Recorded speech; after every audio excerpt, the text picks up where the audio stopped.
So it's an honor and a real pleasure to be able to introduce the security practices theme. And I think that this is really an area where we can claim that the research community of the Amsterdam Institute for Social Science Research collectively offers a world-class original agenda. So I have to start by saying that the research that is done in our institute in the field of conflict and security is much broader than the themes I'm about to introduce. There's a lot of conflict research which is not done justice in my talk. But in this talk I want to focus on the notion of security practices, broadly understood, because I think that under this heading we can see cutting-edge projects across anthropology, geography, sociology, and political studies that amount to a unique AISSR research signature. And some of those projects will be showcased here this afternoon. So just to start with I want to start, if it's working, with a deceptively simple question, which is the question, what is security? Security as a term is easily evoked and it is politically powerful. But it is a polyvalent concept and an elusive one.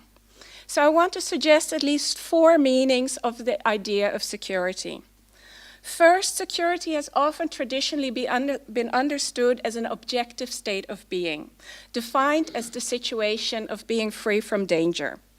In this vein, we consider security often as a primordial task of the sovereign state. The state is tasked with protecting its citizens from external threats and increasingly also internal threats.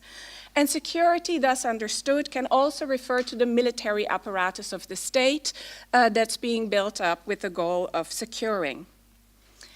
Secondly, I think we can think of security as a public good.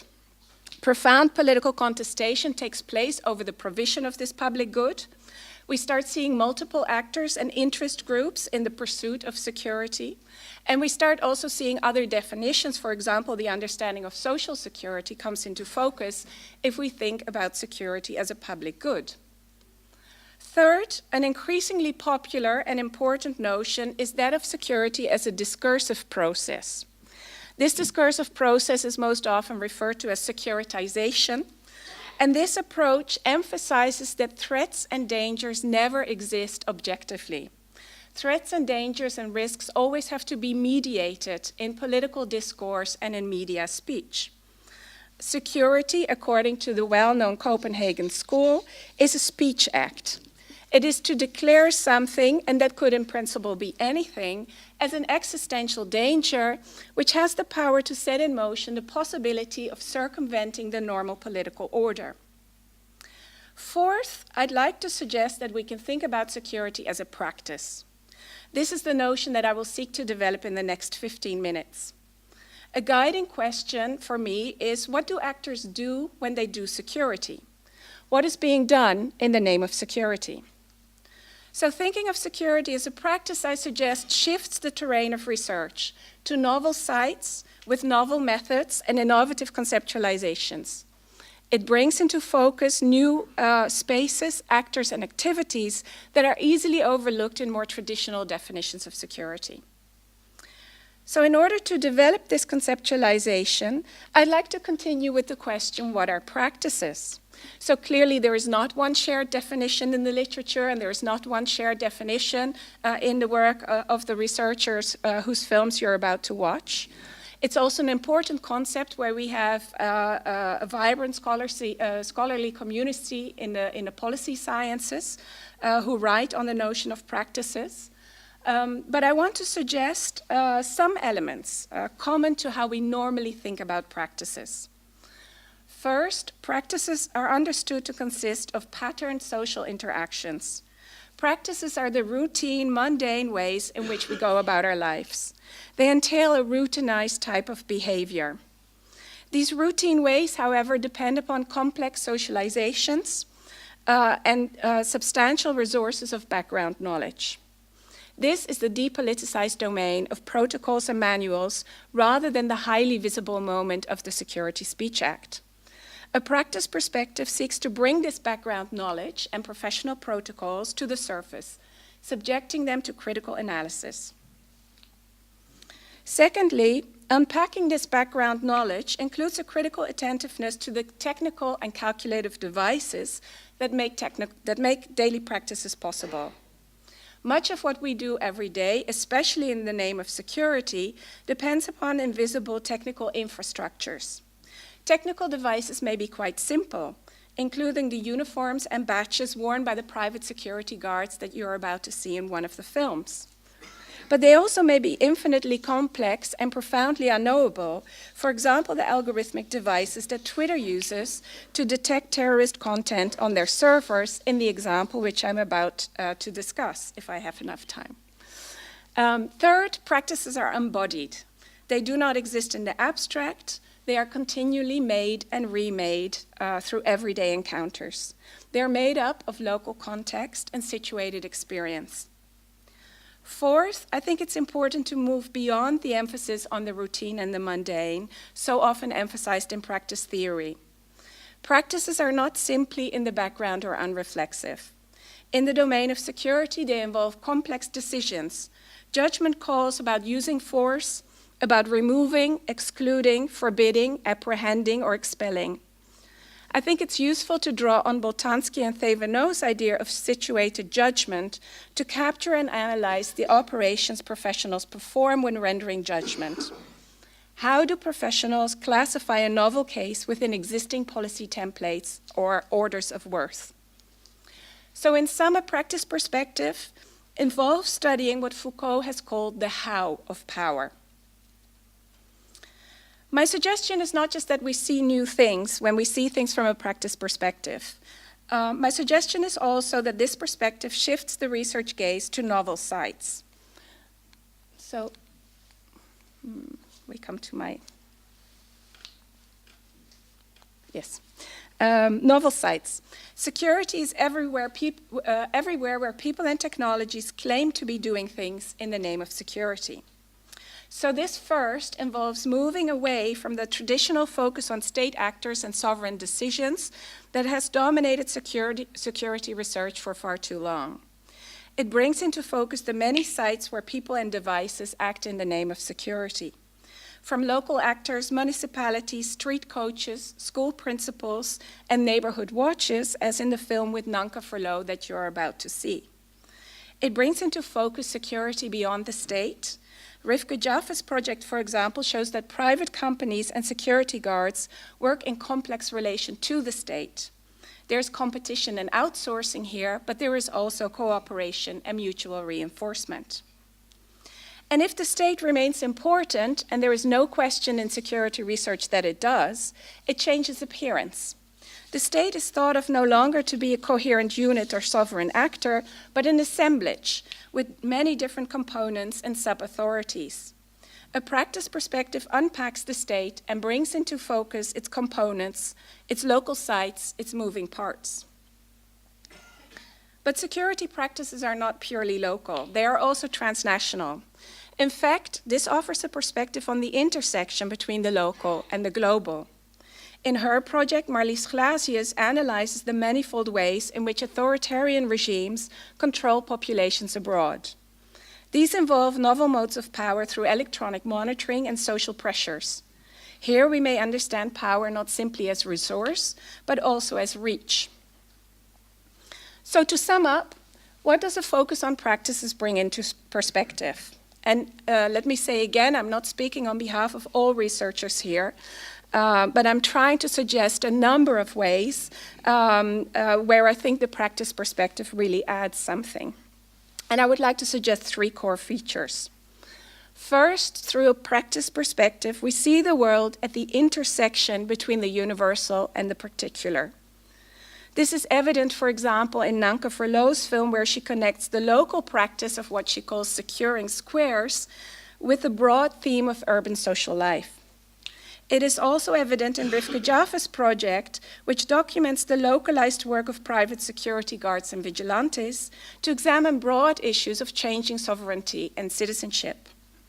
There are still structures, rules, and norms, but they are constantly negotiated and unpredictably appropriated. And it is through this process of negotiation that the universal law and abstract rule are given meaning. The world of security is made and remade at the point of practice. Second, and this bears repeating, through a practice perspective, we see a multiplicity of actors and sites beyond, above, and below the state. We see companies and citizens who become security actors. We see technologies that facilitate and forge security decisions. We focus on the informal sphere as well as the formal role of state institutions and functionaries.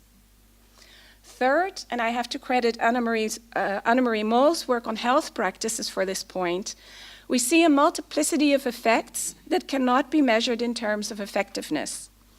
Effects and effectiveness are not at all the same thing. A security policy may be meager on effectiveness, and I'm afraid that many are, but still have many societal, juridical, and financial effects.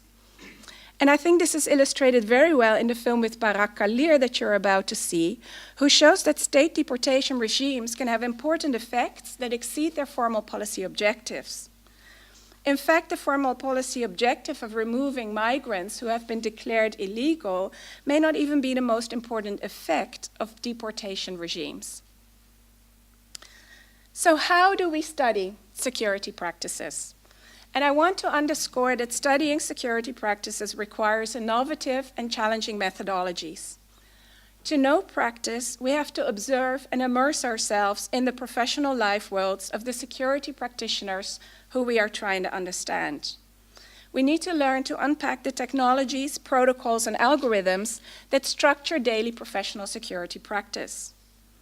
This involves redeploying tried and tested qualitative methodologies of interviewing and participant observation to challenging new sites and settings. Immersion in security worlds involves difficult ethical dilemmas. It almost always requires anonymization of research data. It involves complex negotiations with secrecy and confidentiality. It requires researchers to remain continually reflexive on their own role and their participation in the practices they study. In my research project, we enter the field without normative judgment. We seek to truly understand and document the motivations and dilemmas of frontline professionals, in banks mostly in my project. We document how they use databases and observe how they interact with technologies. Nevertheless, it is my deep conviction that practice-oriented research is profoundly critical.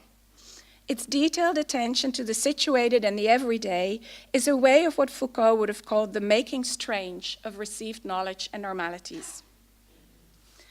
So just to conclude, I want to finish this introduction with a brief example of my own research. So my ERC project analyzes the security practices that render financial data into indicators of suspicion, into sometimes evidence before a court of law in the broad context of fighting terrorism financing. Increasingly, private companies, not just banks, but also Twitter, find themselves in the front line of fighting terrorism and other security threats. In the past 2 years, they have closed down over 125,000 accounts in connection to possible terrorism and possible links to Islamic State. So this requires Twitter to mine their vast databases to identify potentially terrorist-related content. And there are no clear regulatory standards for identifying such content. So Twitter is not yet, I think we will see this in the next years, but Twitter at the moment is not yet subject to governmental regulation to do this. They are subject to a lot of informal political pressure, to moral pressure, and they also operate very closely with security authorities, for example, Europol.